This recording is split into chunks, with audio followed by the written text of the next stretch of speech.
یکی از حرفایی که میزنن اینه که امام حسن خیلی زن داشته. اولا بعد ببینیم این شایعاتو کیا درست کردن، بعد ببینیم ریشه این شایعات مال کجاست. تمام این شایعات شما وقتی جمع میکنی میبینی از 4-5 تا راوی بیشتر این حرفا در نیامده. 1 ابوالحسن مدائنی، 2 ابوطالب مکی، 3 بلازری سنی، عبدالله ابن سنان. ابوالحسن مدائنی در کتاب ابن ابوالحدید جلد 16 صفحه 21 میگه حسن ابن علی بسیار ازدواج کرد و همسرانش به 70 نفر رسید. ابوطالب مکی میگه به 250 زن رسید و حتی 300 زن. آقای بلازری سنی میگه اینقدر حسن ابن علی ازدواج کرد و طلاق داد که پدرش علی فرمود میترسم عملکرد حسن سبب دشمنی اقوام و قبایل قرار بگیره و حسن ابن علی تا 90 تا زن رفت. آقای ابوطالب مکی کیه؟ میگن اینقدر احادیث جعلی نقل کرد که سند و اساس نداشت، آخر عمرش هم به جنون مبتلا شد و با دیوانگی به درک باز.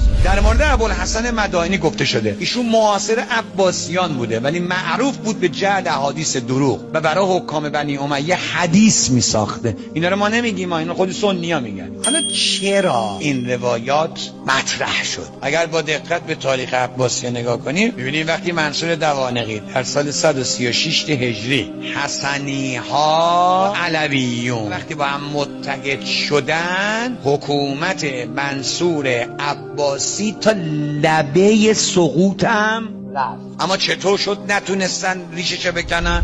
همین نامرد حرامی منصور دوانقی برای اینکه قیام‌های علوی‌ها و سادات حسنی رو منحرف بکنه شروع کرد به بهتان و شایعه سازی برای تخریب شخصیت امام حسن. گفت بشینید شما سادات حسنی، شما آقاتون فلان فلان بوده. حالا بخشی از سخنرانی ملعون رو برای مردم خراسان و برای شما عرض می‌کنم. پس از علی فرزندش حسن به پا خواست ولی به خدا قسم پولهای معاویه حسن را تغییر داد و پولها رو گرفت و به مدینه برگشت، به زنان روی آورد. امروز با یکی ازدواج میکرد، فردا طلاق میداد، دوباره یکی دیگه. بعد دستور داد به قلم دستا و خطبه‌گویان و مریدانش که برید این افترات و تهمت رو تو نماز جمعه بیان کنید، تکرار کنید، کتاب بنویسید، ثبت بکنید که تو تاریخ بمونه. الان هم یه عده نادان یا مغرض میان همون حرفا رو